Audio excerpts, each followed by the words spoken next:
My name is Delicia Bravo Aguilar. My name is Peter Wigginton. Together with Delicia, we co-coordinate the Ecuador Partnership. The Ecuador Partnership is a Mennonite mission network together with the Colombian Mennonite Church and Central Plains Mennonite Conference. We directly work with two different Ecuadorian Mennonite conferences.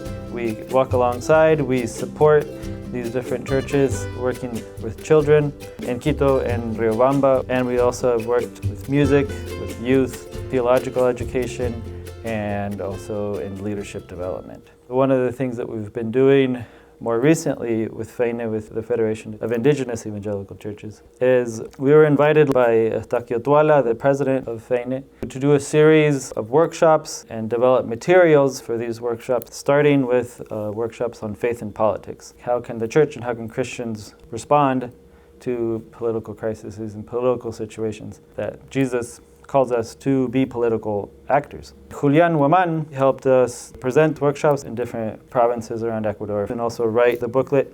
My work is focused on kids, like the after-school program or the Sunday school. In the after-school program, we help the kids with the homework, and we also have been doing workshop with the parents in order to get to know more about the parents and the kids. I get really excited when I have to plan something like a Bible story or activities for the kids.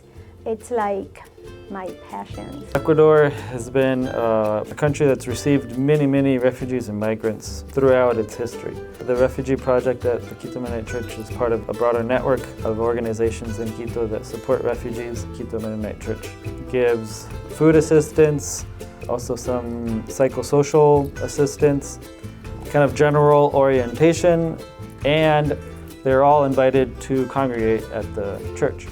Another thing that I'm focusing is making diapers together with other refugee women. We work together and we have been able to help have like a little income for the refugee women, but also it's nice to get to know them and know more about their life or their struggle. I have heard of some of them saying that sewing for them has been like a therapy. I think as Christians, we have to take care of what God has given us. Something that I also like about the diaper project, we are not just helping our pockets, I said, with cloth diaper, but we are also helping to take care of the creation, and we are showing our kids also to take care of the creation. Something that we've heard from Colombians and Venezuelans over the years is that the Quito Mennonite Church is a church that not only preaches about Jesus and preaches about service and giving a helping hand, but also acts. One of our big tasks over the years is making connections, so helping build bridges and helping bring people together. So we're continuing to do that. Violence in Ecuador has really intensified over the past 5 years and has taken a very serious toll. In response, the Anabaptist conferences are coming together to work for peace, building a peace team and continuing to show up and witness in meaningful ways. At the same time, they're growing programs based in Anabaptist theology to meet the local needs. These programs are all about providing relevant theological education for people of all ages, adults, youth, and kids alike.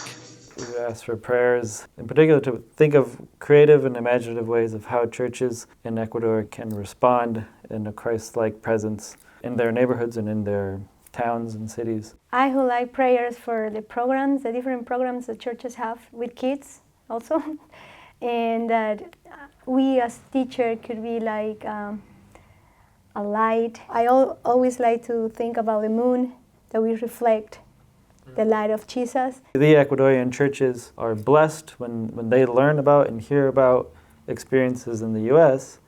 In the same way, with churches here can be a true community when they go beyond just sharing in their local neighborhood context is essential, important, but I think it's just as essential and important to be a healthy community that lives out the full message of the gospel by sharing in prayer, but also figuring out how to walk alongside a church in Ecuador or wherever else in the world.